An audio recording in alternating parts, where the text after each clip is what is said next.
Hey YouTube, it's Electronicwaffle. Today we have part C of the games people play, and the topic is Wizards of the Coast, Pokemon, and collectible card games. Before we get started, I have to get one thing out of the way. Back in 1999 and 2000, I worked for a board game store called The Gamekeeper. While I was employed, Wizards of the Coast bought out the Gamekeeper. Soon after that, Hasbro bought out Wizards of the Coast. After that happened, Hasbro decided that they wanted to close all of their retail stores. However, it was pretty cool to think that for a fraction of a second in my life, I actually got a paycheck from the same people who pay Richard Garfield. For those of you who don't get that, I'll put up an annotation. Once again, this is back in 1999 and 2000. There were a lot of collectible card games back then. For those of you who don't know, a collectible card game is a game played with special cards. A key aspect of collectible card games is the fact that you can never buy the complete game in one sitting. In theory, you could, but it would cost you a lot of money and take you a lot of time to assemble the trade. A key aspect to collectible card games is the fact that you can supplement your collection with what is called a booster pack. Typically, a small pack of cards sold for around $3 to $4 that has around 10 to 15 cards. So one day at work, I have this great idea. I wanted to install a basketball hoop and have customers come in and try their luck. I'd give them a free chance to sink a basket. If they did, we'd give them a free pack of cards. You know, I wanted this to appeal to the kids because the Pokemon collectible card game was really big back then. The idea never was official, never got past my head, but at the same time, I don't think kids would want to line up for a free booster shot. As you can see, I had a lot of fun with the job, as I do with most things. In fact, a lot of my jokes come from real life situations. There was another time where we had to reduce the price on certain products. One time, I went into work and I saw one of my coworkers, and she was applying price stickers to product. She had a very systematic way of doing this, and it looked something like this. And from that, she would put the stickers on product. So I look at her while she's doing this, and I go, "Hey, isn't that a 5-finger discount?"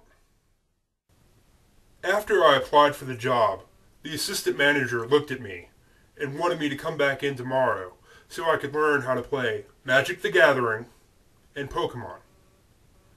I looked right back at him and I said, "That's okay, I already know how to play."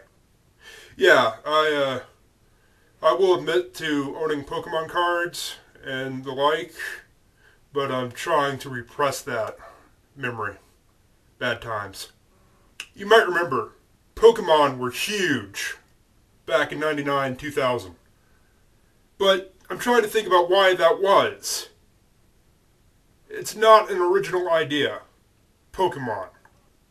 If that's the case, what's the Pillsbury Doughboy? Tee-hee! And for that matter, what about the little Dutch boy who stuck his finger in the pike? Isn't he a Pokemon? In America, the Pokemon craze started back in 1995, 1996, around that period of time. So you think about that, and it's 14 years. Isn't Pokemon getting too old for Pokemon? But the thing you got to realize, YouTube, is that there are a lot of collectible card games out there. In fact, there are even magazines that talk about collectible card games. It's the only thing they talk about. One such magazine, and pretty much the industry leader, is Scry magazine. I read recently that Scry magazine was going to go out of business, and the last issue was going to be the April 2009 issue. The strange thing is, with a name like Scry, don't you think they could have looked into the future and avoided this? It might surprise some of my viewers to find out that there is a Christian-based collectible card game. That collectible card game goes by the name Redemption. The whole idea of Redemption is that all the cards are based on events in the Bible. I find the name of that collectible card game to be quite ironic. To illustrate my point, let me talk about another collectible card game. Magic the Gathering is the oldest and the best collectible card game. Magic started back in 1993, and its cards have been translated into numerous languages, numerous players, and far numerous number of individual cards out there on the market.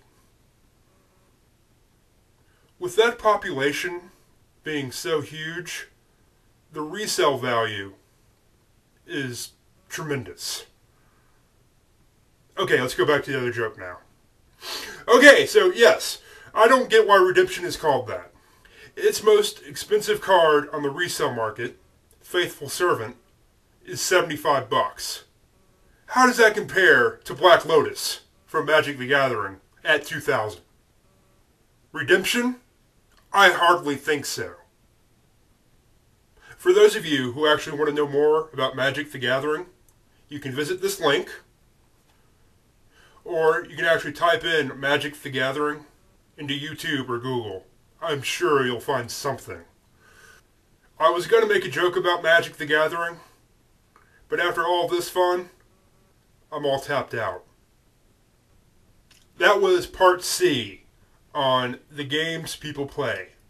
It was on Wizards of the Coast, Pokemon, and collectible card games.